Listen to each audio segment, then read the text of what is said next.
Hi everyone, I'm Jim and welcome to the review of Fury, the 14th studio record by the metal band Ektomorf. Today we're celebrating the 5th anniversary of the record, so we decided to go back and see if it still holds up or not. As you may know from my previous Ektomorf review, I've been a massive fan of this band for over 10 or 12 years. Ektomorf has been releasing music since like 94.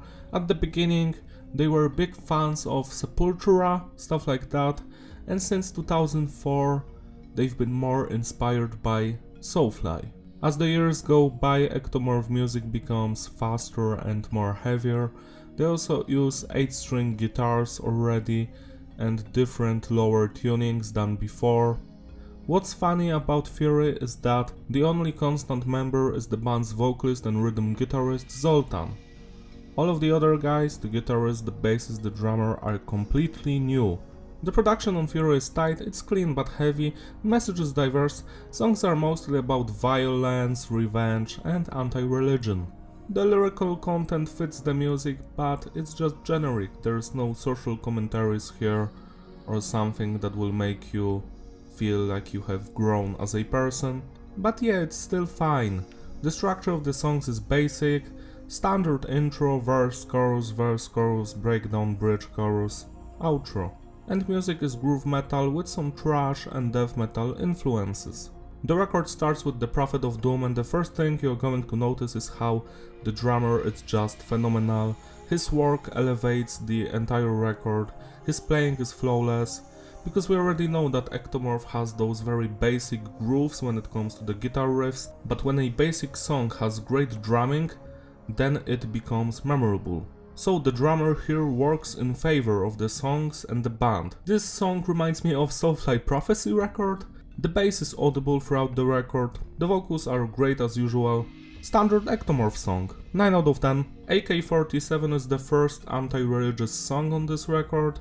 It has a fun groove to it, as usual the drummer is phenomenal, the bass is fun. It's not as good as the opener, but it still sounds fresh, 8 out of 10. Fury and Bullet in Your Head are not as good as the previous songs, they're still fun to listen to, but they kinda lack that energy and intensity. I enjoy the genty main riff in Fury and the drumming on Bullet in Your Head, but these are not masterpieces, just good songs to headbang to, 7 out of 10. Faith and Strength rises above the previous two songs, it has much more fun groove than the previous ones, and I just like the chorus very much, 8 out of 10. Infernal Warfare has more of a death metal vibe to it, I love the drumming and the final breakdown, but that's just it. Yet again another filler song that's okay, but you will forget about it the moment you finish the record, 7 out of 10. Tears of Christ has that Sepultura vibe to it, it's very funny to me, it reminds me of Chaos AD era, great main riff, great chorus, I love the vocals. It's a fun song, 8 out of 10. Blood for Blood is the highlight of this record. It starts like your typical Ektomorf or Soulfly song with that jump the fuck up riff and the vocals screaming blood for blood and do.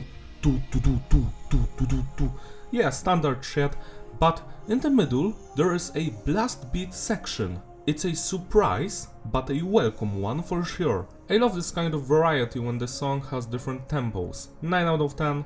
If You're Willing to Die is my second favorite song on this record, because it sounds very similar to Sepultura Territory. I just love it, bouncy groovy track all the way, 9 out of 10. And the final song, Skin Them Alive, is similar to Blood for Blood, as it features more death metalish influences.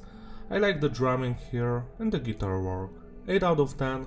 The same year Fury was released, we also got a new single from Ektomorf, which features two songs. The first one is Eternal Mayhem. It's a standard Ektomorf song, more death metalish than groove based, but it's still fun to listen to, check it out, 8 out of 10. And we also got a Metallica cover, Hardwired. This version is much more intense than the original. We have down-tuned guitars, lots of blasting when it comes to drums. I just love the drum work on this song, it's much better than Lars, but the rest of the song leaves a lot to be desired. I mean, the vocals aren't as good as James Hetfield, that's obvious, and the guitars didn't have to be so low, but I still think that it's a great cover, 8 out of 10. To sum it all up, the consistency is stable and the flow is fitting, replayability, yeah, it's a great record, I enjoyed it from beginning to the end. The new drummer brought back life to this band, I really enjoy his playing, blasts, everything. It makes the songs more interesting.